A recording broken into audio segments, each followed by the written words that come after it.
You're listening to Blast Podcasting, episode 29. Castlevania and more.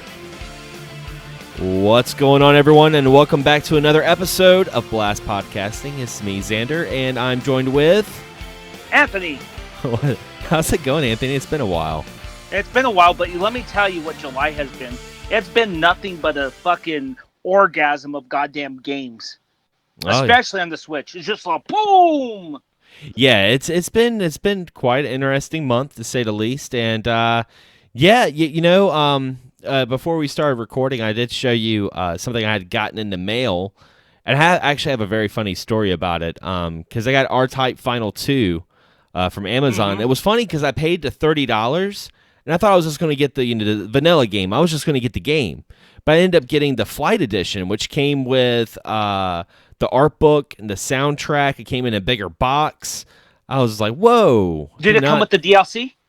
I'm not sure. I didn't know there was DLC. Yeah, there's DLC because what there is there are 3 remix modes and then the main story mode. And the 3 remix modes are levels from older R-types. Ah.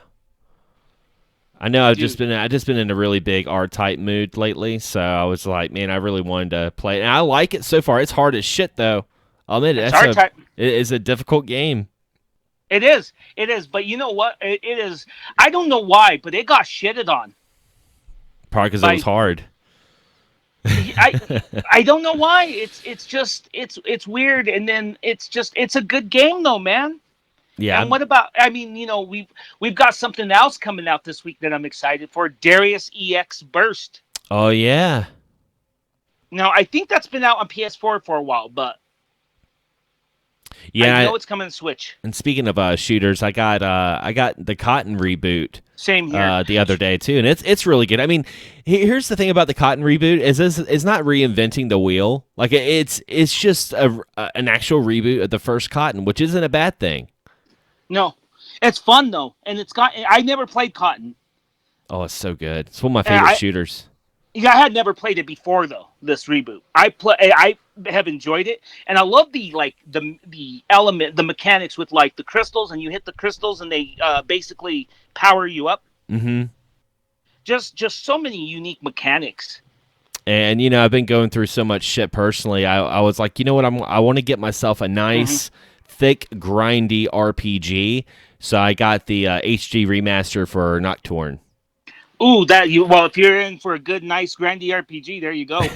That's what I was thinking. I was like, you know what? If I want to get something that wants to take my mind off, that's going to like take up all my time, that's the game to do it. Mm-hmm. We got to before we get into Castlevania. I got so many games to talk about, from Mario Golf to, my fiance got Mario Golf, and we've been playing that. Mm-hmm. That's one of our games that we've been playing. That Mario Golf's fun. It is, and I'm not a big golf guy. I've always liked the Mario Golf series. There's always something a little special to it, and that's another game that got slammed a lot. A lot of people were slamming it for some reason. I was like, what were you expecting? It's Mario Golf. I'm like, I don't know what they were expecting when they got this game. They were saying the campaign was short, dude. Let me tell you something about the campaign. I barely made it to the 3rd course. I don't know if it's because I suck. I'm 20 hours barely beating the 2nd course. How is that a short campaign? Right? And you get that game, those games are made to play with your friends and to play online. Those games are not single player games. No. They're not. No. I would even argue that games like Mario Kart are not single player games. They can be, but that's not the essence. That's not what makes them special. No, the best memories of Mario Kart that I have, Xander, it's another series I'll add to that I've been playing a lot of, Bomberman. Yeah. Bomberman's another series like that I have memories of. I'll tell you a quick memory. Back in 97, PlayStation was all that, but I was still playing Super Nintendo. I had my PlayStation and my Super Nintendo, right? Yeah. My cousin had a multi-tap and Bomberman. So I had 2 controllers. He had 2 controllers. Me, my best friend to this day, my cousin, and somebody else. I don't even remember who it was. But this was like in September of 97 on a Saturday. We started playing Bomberman, Super Bomberman, at 6 p.m. Mm-hmm. By the time we knew it, it was 6 a.m. That's when you know you're playing a good game. Whenever someone mentions Bomberman, it makes you think of course, the Sega Saturn version. And I remember I went to an anime convention, and they had a game room, and one of the things they had in that game room was a projector television, like a big screen, a projector, like going on a big white plane, and they were playing the Sega Saturn Bomberman, and they had the double multi-taps, so you had a 10-player Bomberman going on a huge screen that covered almost the whole wall, and that was pretty awesome. That was pretty dope. Dude, I've been playing Super Bomberman R, and I love it. Do you like that? I downloaded it. I haven't played it yet. I know there's a lot of like pay to win mechanics to it, which kind of turned me off. But I definitely, I mean, it's free, so I mean, no. There's not play to win mechanics. The way it works is there are characters you can buy, but a couple of the lock characters, they do it like League of Legends did, where a couple characters are free each week. Mm-hmm. So that's what kind of balances it out. I play, you know what, Xander? I see more people playing as free characters than paid ones. But I bought them because I love that game. And it's got like Castlevania and Silent Hill characters you can unlock, which is pretty freaking dope. It's awesome. Dude, fucking the most broken character is Pyramid Head. Oh, I imagine. Let me tell you why. Each character, especially the special characters, they have limits on all the bombs, right? Right. Okay, Pyramid Head cannot power up his bombs, speed, or fire-ups. But his special ability is if he turns it on and he touches you, it counts as a KO. Oh, wow. Yeah. It's bullshit. So that's how they balance it, because he can't bomb shit. Yeah. Well, he can, but he sucks at it. Well, you know, and you know, we're talking about games here. There is one thing I want to mention before we segue into some of the other media that I definitely wanted to get your opinion on, Anthony. Right before we started recording, I saw this article come up from, like, I think it was like Nintendo Life on Facebook. Mm-hmm. And of course now, you know, the Switch Pro is dead in the water. Everyone talked about the Switch Pro for fucking years, and Nintendo finally put a stop to it. As a matter of fact, Nintendo like went after a lot of these like supposed leakers, and were just pretty much politely saying, "Shut the fuck up about this bullshit." Yeah. And so now the rumor is that we're going to have a Nintendo Direct in September, and they're like, "Oh, are they going to announce GameCube and N64 games on the Virtual Console online program?" And here's the thing. This is the thing that fucking pisses me off, okay? Because you got Nintendo Life that posts this bullshit that has a question mark at the end of it, which means they don't fucking know. They're just making an assumption. But dumbasses, and that's right, I will call them what they are, fucking dumbasses, see the headline and start making comments, being like, "Well, I hope they put Mario 64 on it. Oh, I hope they put Eternal Darkness on it." Like it's fucking gospel. And I'm just like, do you guys fucking read? Do you guys read anything? Do you guys have reading comprehension? Because there's a question mark at the end of it, meaning they don't fucking know. They know about as much as you do. And I'm sorry to go on this rant, but it was right before the show, and I saw this, and I was just like, dude, I am not in the fucking mood to see that shit. And with that, guys, Xander out. The typical Magus fan exit. With that, guys, Magus out. With that, guys, Xander. Real quick on that, you know, I'm pretty sure they're going to add another service to it. But you know what I would rather see? What's that? GBA or Game Boy. Yeah. Because let's be honest, what's on the N64? Yeah, I mean, everyone's wanting that Zelda. They're wanting that fucking Ocarina of Time, Majora's Mask. That's what they want.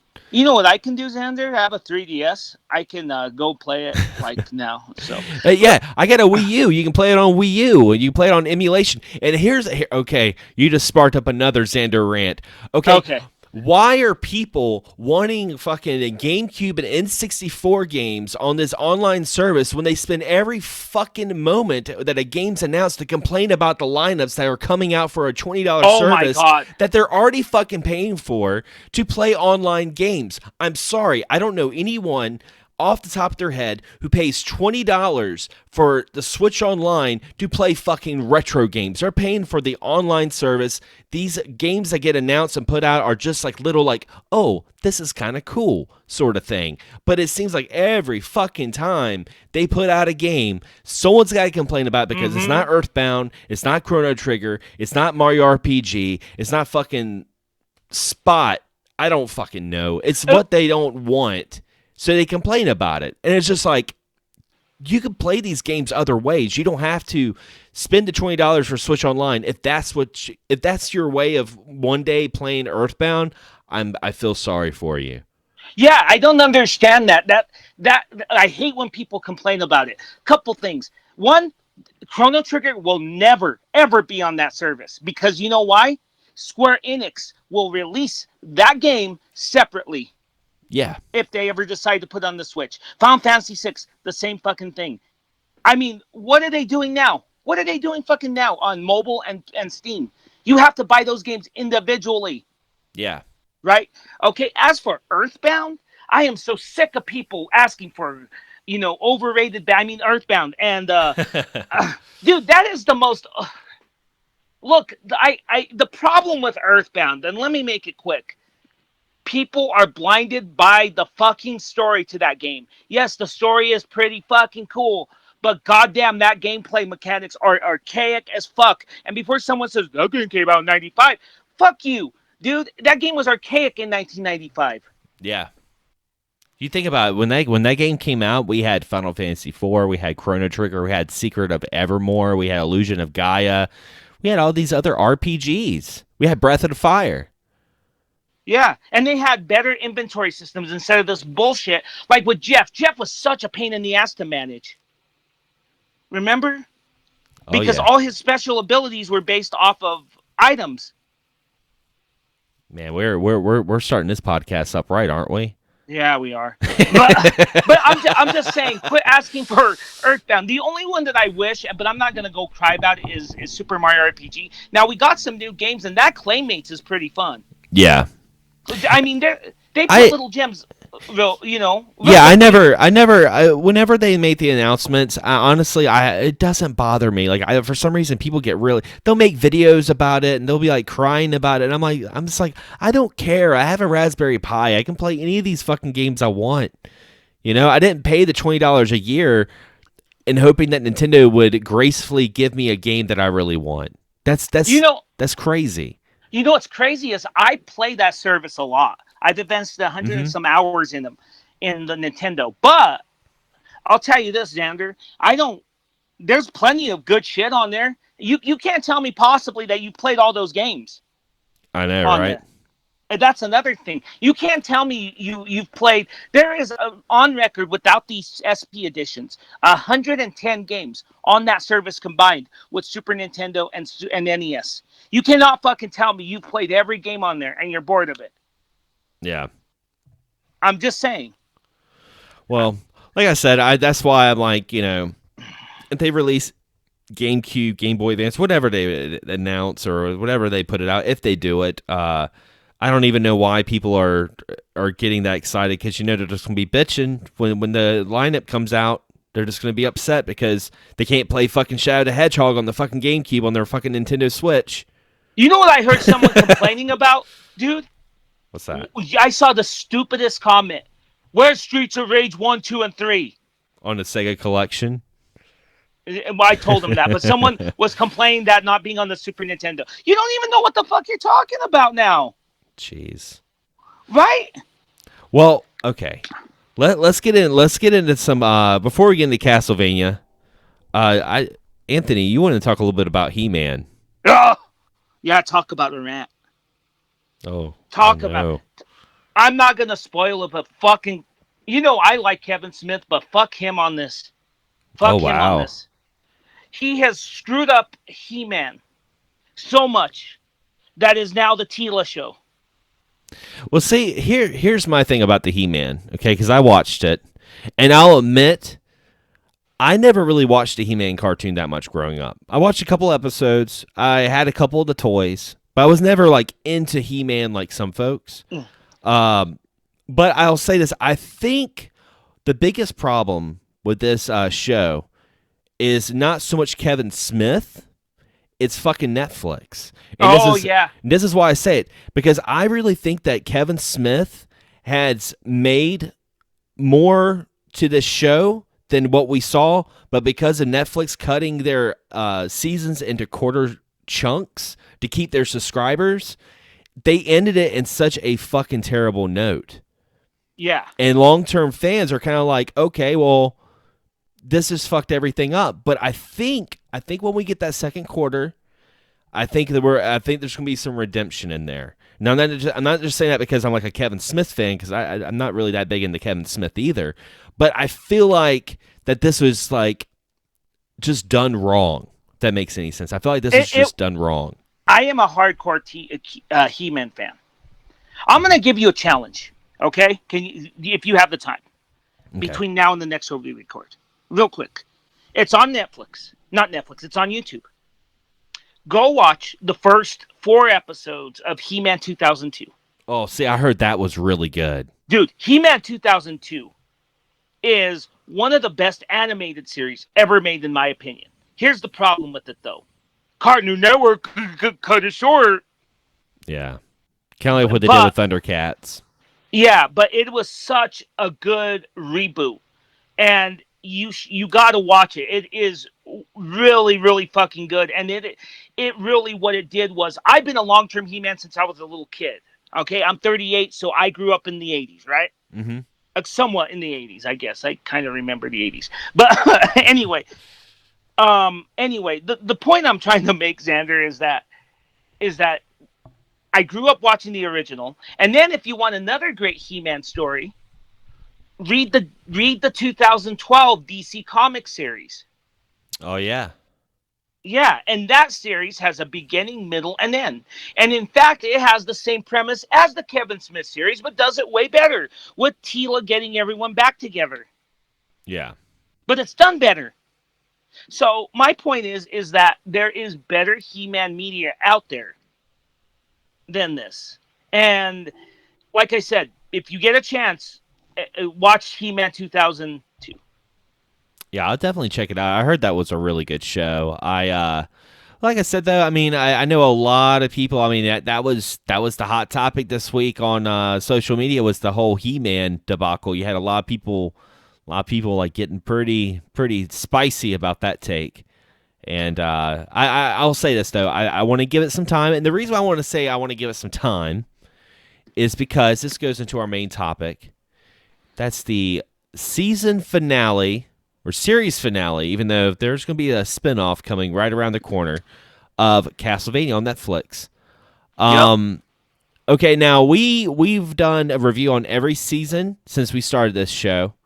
The first season was, the first episode was this series. Yep, and I think back then we were still on season 1. We were talking about season 2 in the first episode. So we've done every single season, and of course, I do want to leave a disclaimer. For some reason, if you have not seen season 4 of Castlevania, this is going to be spoilers. We are going to be talking about spoilers in this. So that show's been out long enough that I think it's okay to talk about spoilers at this point. Is that the internet rules right now? Right. Is it long enough? Yeah. Everyone's talking about He-Man, and everyone's like, fuck Castlevania right now. So I think it's okay. But, yeah, I mean, okay. If you could describe season 4 in one word, Anthony, what word would that be? It made season 3 look stupid, and it was great. I was going to say my one word would be redemption. Yep. It was definitely... It's what Disney wanted to do with Rise of Skywalker. Oh, God. Fuck that movie. The best way to describe it is because season 3 was pretty weak. Okay, we all talked about season 3. It was very long-winded. It was very character developing in more ways than one, and it ultimately took the lore of Castlevania and went in its own direction, and it left us all fucking puzzled about the next season, where season 4 took a lot of elements from the Castlevania series, took a lot of their own lore, because let's face it, Netflix has their own Vania lore now. That's why I'll get into this new spinoff Right. they've been talking about. They had their own lore at this point, but they made it work. And they made it work in such an interesting way. It wasn't perfect. I do have some complaints about season 4, but for the most part, I kind of like that they started off with Trevor and Sypha, going and trying to stop people from resurrecting Dracula. I thought that was so fucking hilarious in the beginning. They're just like, they're going to different parts of the world and stopping these different cults and stuff like that. I thought that was really cool. And also, I really like Isaac. Isaac was probably my favorite character in that whole series, to be honest. Right. Because Isaac, he pretty much was the redemption of what Dracula could have been. Because he started out where he hated society, and he started learning through the demons, through these forge masters and demons, started learning, about humanity. Right. And I thought that was a really interesting take. Yeah, I thought it was interesting. See, my problem is more of a lack of knowledge with Isaac and Hector, because I never played those PlayStation 2 games. Mm-hmm. So I'm not as familiar with them with you, so I can't comment them as much as you can. You know what I mean? Yeah. Well, I'll say this, like Isaac compared to Curse of Darkness to Isaac and Netflix, I feel like the Isaac Netflix is a lot better for what it is. Okay. Isaac in Curse of Darkness, he's a bad guy. He's just a bad guy. He just he fucks around, makes everything bad for Hector, and he's just a bad guy. Where Isaac has a little bit more depth, a little bit more character development, and that fight with him and Carmilla was just freaking epic. That was awesome. Yeah. I love that fight. One thing I want to comment is Sypha and Trevor. I loved how slow their relationship was built. Same.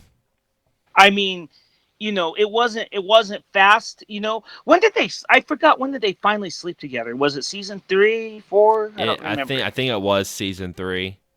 Okay, and then it took him till the season finale to tell him how he felt about her. Yeah. The series finale. Oh no, the pre-ultimate episode. My bad. Right before, spoiler alert, before he sacrificed himself. I say that in quotation marks.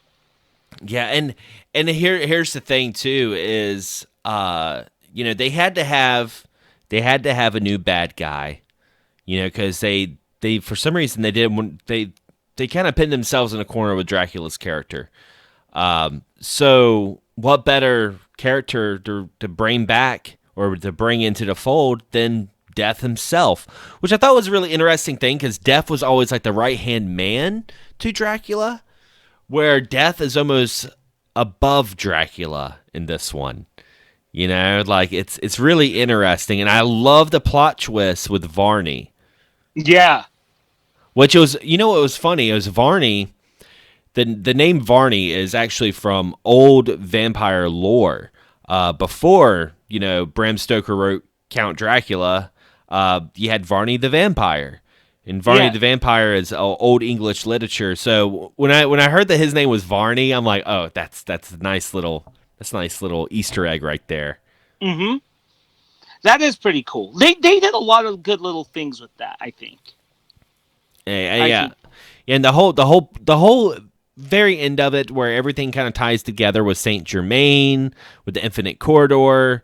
How all the characters, for a while were kind of spread out, how they all came together towards the end to that one degree was actually really, really good. And I did not expect it to be as good as it was. I went into season 4 with very low expectations, but high hopes to some degree, because, I love Castlevania and I did not like the way season 3 was. So I was hoping they would kind of redeem themselves, and they did. They did a really good job. Did it make you like season 3 better? It made me understand season 3 a little bit more. I still don't like season 3, but it made me understand that's why that season happened. But it could have happened better. There's still things in season 3 I was just like, why'd they do this? Like the whole judge character was a complete waste. Yeah. Like there was no point for the judge character in there. Oh, I agree. I thought the judge was going to be Death. You know, like that's what I thought. Maybe that's what they were trying to make folks like me think that was going to be Death, but it turned out that he was just a child murderer. That's all it was. So I have a question for you. I thought the ending was interesting. I want to talk about the ending, okay? Okay. Real quick. Dracula and Lisa were resurrected. Yeah. Okay? Now, Dracula and them, they pretend to be commoners. Dracula's still a vampire, I assume, correct? Yes. Okay. And Lisa is happy, but Lisa's his anchor. So my question to you is this. How are they going to make... Because I heard the next adaptation is going to be Rondo of Blood. Right. Okay? How are they going to make Dracula into a credible threat if Lisa's alive? The only way I can see it is if they do the twist again and make Shaft really the villain. Yeah. Which, I mean, I can see Shaft being the villain, but I have another little plot twist with Lisa. What's that? I don't even think the Netflix are even thinking this far into it. What happens if Lisa's not really Lisa? What happens if Lisa is the succubus? That's a good point. You know, maybe this whole time that he thought he had Lisa in hell with him, that actually wasn't Lisa at all. And Lisa's like in some other, you know, whatever dimension would be the opposite of hell in the Castlevania series. Because she was never really a bad person. No. So, I mean, I see your point. That would be crazy. Maybe that's how they would set it up for Rondo of Blood. Yeah. I mean, now, let me ask... Oh, go ahead. No, go ahead. I was also going to ask you, do we... What about... So, it looks like they're going to skip Simon, right? Yeah. So if I understand the timeline, if we go... It's Trevor first. He's not first anymore, correct? Who was first? Well, first is Leon. Leon, okay. Right. And then who's next? Trevor? You got Trevor, then you have Christopher, then you have Christopher's son. And then it goes, I think after then is Jess Belmont, and then it's Simon. Okay. I think that's the way it goes. And that's the tricky thing about Simon is because I think the thing that confuses people about Simon is that Simon has been in like 4 games, but like 3 of those, there's so many remakes of Castlevania 1, people don't even realize it. Yeah. So I think that offsets it. In terms of remakes, there's the MSX version, there's Castlevania Versus, there's Castlevania, there's what else? Super Castlevania 4. Yeah, and then Haunted Castle in the arcades. Oh yeah, Haunted Castle, which he's getting married in that one. Yeah. and then there's the Castlevania Adventure, the one for PlayStation. Mm-hmm. Well, the Castlevania Adventure on PlayStation. No, that's not what it's called. Castlevania Chronicles, yeah. Yeah. I'm mixing it up with the Game Boy ones. Yeah. So, and then of course there's Simon's Quest. After all those, I assume. So the whole thing is that Simon's continuity is kind of confusing. It's like, which one is the real? But I mean, in all reality, which is the real one? That's kind of a weird question to ask because there's not much of a story of the Simon story. So, and see, that's the reason why I think they keep skipping Simon. As much as people are like, I really want to see Simon. I don't think we'll see Simon because there's not much to Simon. Because Simon didn't have supporting characters. What does Rondo of Blood and Castlevania 3 have in common? They have, Alucard in common, for one, if you go into the Symphony of the Night after Rondo of Blood. And then you also have, you have supporting characters, like you have Maria, and there's so much more depth to it than Castlevania 1 or even Simon's Quest. So I think that's the reason why they kind of went away from Simon's Quest, because they're like, well, one, we can't bring Alucard into Simon's Quest. That wouldn't make any fucking sense whatsoever. Go ahead. Go ahead. No, because I was saying, because Alucard is the fan favorite. Alucard's like, he's like the fucking Boba Fett of the Castlevania series. Right. Like everyone loves some Alucard. So, of course, Netflix is going to try to commercialize that and try to make money off of Alucard because he's so popular. So it would make more sense for them to continue on Alucard's story ultimately and lead into Rondo of Blood going into Symphony of Night, which I really think that this spinoff season is going to be, I think it's going to be broken up. I think it's going to be the beginning of it. It's going to be Rondo of Blood. Then the second quarter of it's going to be like Symphony of Night, where we see Richter Belmont become evil. We see Richter Belmont become, possessed by Shaft and become tarnished and mess up the Belmont name.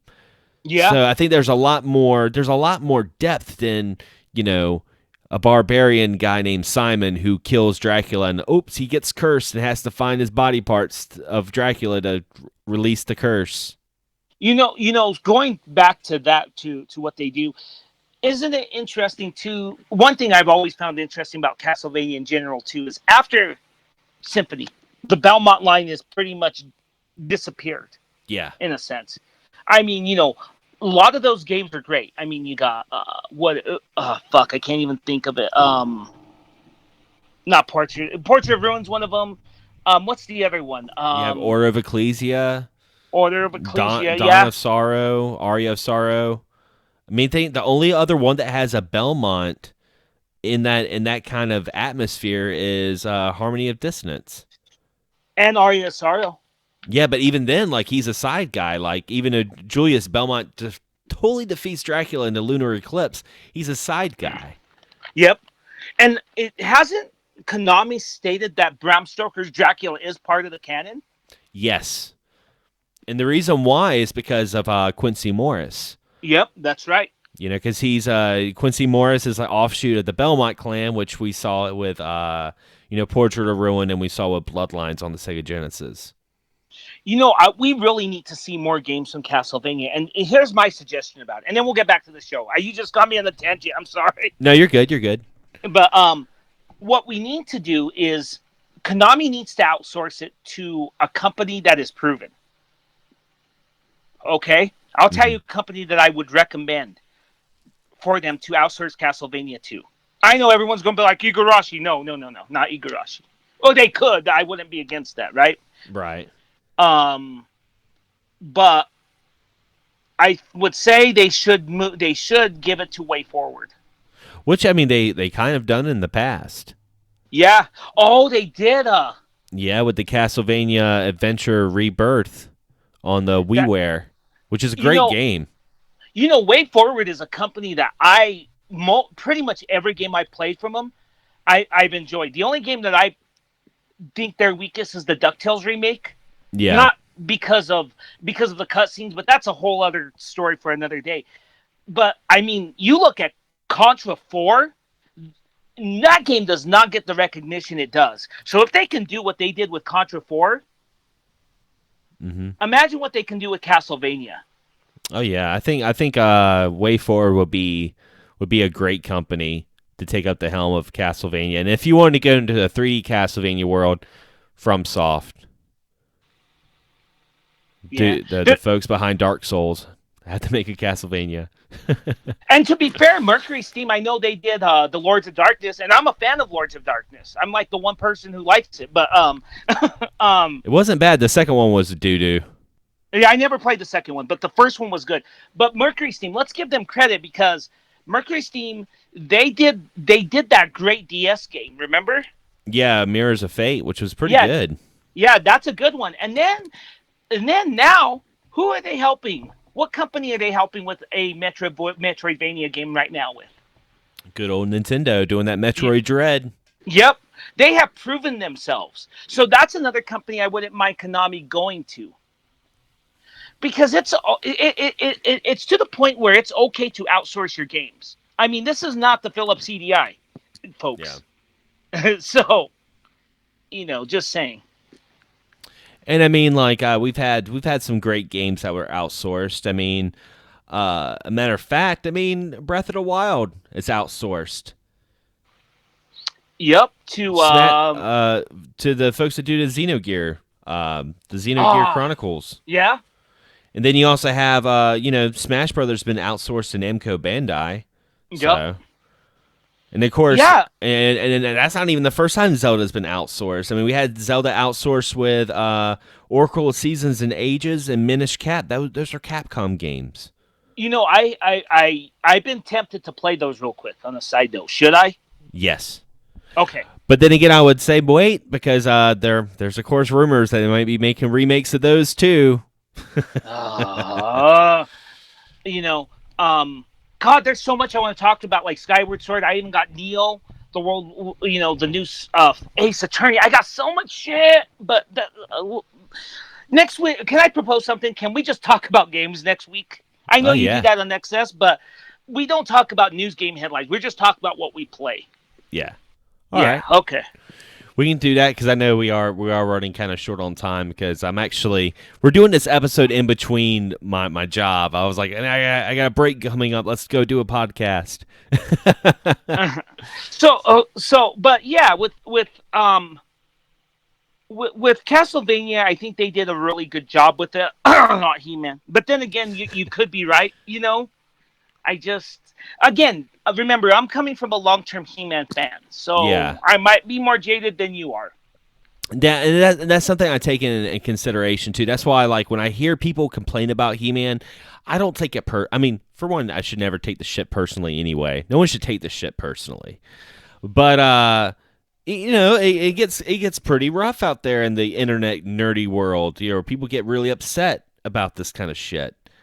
So but Go ahead. but I was gonna say, when I hear people complain about He-Man, as much as I enjoyed it, I don't get upset about it because I'm like, you know what? I'm coming from someone who hasn't really dived into He-Man as much as some of these other people, and I can understand their frustration because it's the way I felt with Castlevania Season 3. Right. You know? Right. And here's the thing: is with me, it's I rant and I rave about things, right? But you know me, I rant and rave, and that's about the end of it. Yeah. And I do kind of take it a little personally, but I'm also the guy who will forget about it and not think about it 24/7, and I will move on to things I enjoy because, believe it or not, there are a lot of things I enjoy right now. Yeah. Well, I think the thing is, it's good to have those passionate debates and to have that, banter and stuff like that. I think that's what makes this hobby, whether it's comics, video games, movies, whatever it is. That's what makes it enjoyable, is being able to have that sort of passion, and the passion leads to discussions, and sometimes discussions do lead to debates and arguments, but that's fun as long as it stays, civil. And of course, it's when it gets to the point where, like, I remember when Last Jedi came out and I started making fake spoiler posts on my Facebook, and people started getting pissed off at me because they thought I was being legit. And then I was like, kind of making fun of people that were posting all day about how they weren't going to be on Facebook because they didn't want to get spoiled, yet they wouldn't get the fuck off Facebook. Yeah. And I was getting called out for that. Like, to me, that's silly. That is silly. I'll tell you what, I had a really civil debate on the last video I made. Did you see the last video I made? Yeah, well, ABGN. I don't know if you agree with that. I do agree. Okay. 100%. There was one guy that was arguing about the financial aspect of it, and we had a pretty good debate. Now, we didn't come out agreeing with each other, but it didn't end in like, fuck you, you're a stupid piece of shit, nothing like that. He understood my position, I understood his. His was like James Rolfe, in a sense, cannot let it go because it's a financial thing. Which makes sense. But I believe there are sinister forces at work there, which you know what I'm talking about. Oh, yeah, and I agree with that, too. And when you have Mike Matei leaving, that's something wrong with what's going on. And I don't like Mike Matei, just a heads up. But there's something wrong there. And you know what? James Rolfe, he is clearly more passionate about films. And you know what? He may not get as many views as ABGN, but his film reviews get a lot of credits, And I think that he has felt a lot. He has brought a lot of joy to people's lives with the AVGN. I'm not going to lie, right? Right. But Yeah. I don't think it's brought a lot of joy to him. I think that's the tragedy of it. Because, let's be honest, I think he's been burnt out with it, since around the time. I think he wanted to do the movie. I think he wanted to close the AVGN with the movie. Yeah, no doubt. No doubt. I mean, and the thing about the AVG is, like, I don't really watch the Nerd. I'll still watch Cinemassacre when I want to watch stuff that's not the nerd related. Like I like his Yeah. film reviews, Monster Madness. I love that stuff. I love it when he does film reviews. I can't wait for him to talk about if he's going to talk about the new Ghostbusters trailer. I'd like to hear his thoughts on that. You know, but other than that, I mean, like the nerd, like I feel like the nerd is just that character is one of the reasons why I don't do my Kevin Savage character that much. Right. My character I have on my channel. I don't do that too much because one, I don't want it to become like the main focus of my channel. I don't want to Urkelify my YouTube channel. What I mean by this is if you guys remember Family Matters didn't start out as the Steve Urkel show. Exactly. It started out as... Go ahead. No, I'll even go further than that. It was a spin-off of Perfect Strangers. Most people don't know that. That's what I was going to say. It started off as a spin-off of Perfect Strangers. Then, you know, when Steve Urkel was like, I think he was like in the 6th episode or something like that, and it just exploded, and everyone was just all about Steve Urkel, you know? He was only meant to be in 1 or 2 episodes. And that's kind of a creative curse. Yeah. Because it puts you in a very tight spot because it's something you enjoy doing. Like, I'm pretty sure he did enjoy doing the nerd. But the thing is it's like, no matter what he does, there's going to be somebody in the back and be like, when there's going to be another nerd episode. You know, with me and my YouTube channel, Magus X1 is not a character. You know this. Yeah. What you see is what you get. You and I have talked on numerous occasions. Is Magus X1 Anthony? Is Anthony Magus X1? The same person. Yeah. The way I am in the videos is not, it's not a showman. I talk like this. I'm always told I'm well-spoken and I'm stuff. And I'm very argumentative. I'm not scared of anyone. I'm not trying to be a tough guy. I just don't take crap for anyone. I've dealt with asshole cops. I've told them off. I've dealt with asshole receptionists. I've told them off. Okay? I'm not saying it's something you should go do, but I'm just saying I am that person that will argue with you in person as I do online. Right. And the reason I decided to be me and not a character is because with Magus, I can do the rant, but I'm not expected to always do the rant because I'm not always angry. Right. Because I show a lot of emotion when I love something, and you know that. Like right now, I could talk ends, and I will defend the fuck out of Skyward Sword. I will defend that fucking game to no end. Yeah. So, you know. Real quick, I saw an article. This website let a user write an article. You know what? The article's so arrogant. It says, "Let's all admit, let's quit lying to ourselves. Skyward Sword sucks." Oh, jeez. So, I am about 25 hours into that game, and I fucking love it. And I think the problem is people is comparing it to Breath of the Wild, but you got to play as a different game. And I'm not saying it's a step backwards. If they made a Zelda game like Skyward Sword, I think it would still be well received. I still think it would be good. Yeah, I mean, it's just people trying to fucking. It's just people trying to get attention at this point. You know, because here's the thing. They can say Skyward Sword sucks all they want. All the people that were threatening to boycott Skyward Sword because of that whole amiibo fiasco, guess what? Out of all this, Skyward Sword is one of the most best-selling games on Amazon. Okay, so how in the fuck does a game that everyone is saying it sucks so bad, it's so fucking horrible, is a bestseller? And let me tell you something about that amiibo fiasco. There are so many save points in that game. I've never seen a game with so many save points just close to each other that you don't even need it. And it autosaves too. Yeah. Well, not only with the save, but to go back into the sky. Real quick, how do you feel about Skyward Sword? I need to play it a little bit more. Honestly, I haven't played that much of it. Okay. I got it, but I haven't played that much of it. Oh, man, I just beat the 3rd dungeon, and I got to say, the one thing I did miss from Breath of the Wild is the big fucking boss battles. Yeah. I mean, in its own way, Skyward Sword has things that Breath of the Wild doesn't do, you know? Yeah. So that's all I got to say on that. Wow, so much for Castlevania. Sorry.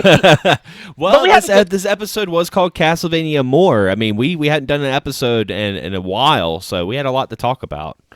Let's do the games we're playing because there's so much. I mean, there's these little games that I've been playing that are pretty obscure, and one last thing, the Streets of Rage DLC is fucking awesome. That survival mode adds so much life to the game.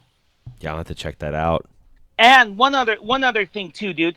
One thing that's great about it too, I will say, Xander, is now there's character customization with the moves. Nice. So now you could change moves. But as you level up your character in survival mode, you'll get an extra move. So you can mix and match moves to change. So you got the defensive move, the special move, and all that stuff. And then survival mode, oh my God, it just adds so much life to the game. Yeah, I'll definitely have to check out that DLC. I am just in a passionate mood today, Xander. Well, I hate to break. We'll definitely have to come back for an episode soon because while you're passionate, I have to passionately get back to work very soon. Oh, so, no. Well, I don't know if you're passionate about that. But. Not really. No, not at all. I know you would rather talk to me for a couple hours. Yeah, I'm very passionate to get off work and fix a cup of coffee or a glass of wine and start Nocturne. I'm ready to start that game tonight. Oh, let me know how that goes. That's going to be a game I'm going to play in handheld mode. I'm just going to go underneath the covers and just forget about everything and just play Nocturne. That's what I'm going to do. Awesome. Anyway, guys, we want to thank you again for checking out another episode of Blast Podcasting. And again, if you're checking me out on XS Game, or if you're checking me out on youtube.com/XanderScullion, check out Anthony's channel too. Anthony, plug your channel. You've been making a lot of content lately. Oh yeah, I have. Megas X1. Yep. It's just Megas X1. I am back. What do you think of the new content? It's good shit. Good stuff. And is it back to old Megas really? I think there's only one. I think there's only one of you. Yeah. Yeah, and I think the thing about making the content again is it's real refreshing. And you know what? I don't use thumbnails. I don't use any of that, but I'm still getting. My subscribers are going up. I'm gonna be the anti-YouTuber. Yeah. I mean, I've seen there's successful channels with patrons that don't use thumbnails. I don't use thumbnails. They're just not. They don't fit me, do they? Nah, I mean it's you go there to watch Anthony or listen to him. Definitely. Yeah. I don't need a stupid thumbnail. Your thumbnails are great, but you don't need like some of the more retarded ones, like with my mouth open and go, wow, look at wonderment to Mario. I fucking hate. Yeah, that's fucked. Go watch my channel. The end. All right, guys. As always, we want to thank you for listening, and we'll be blasting off to the next episode.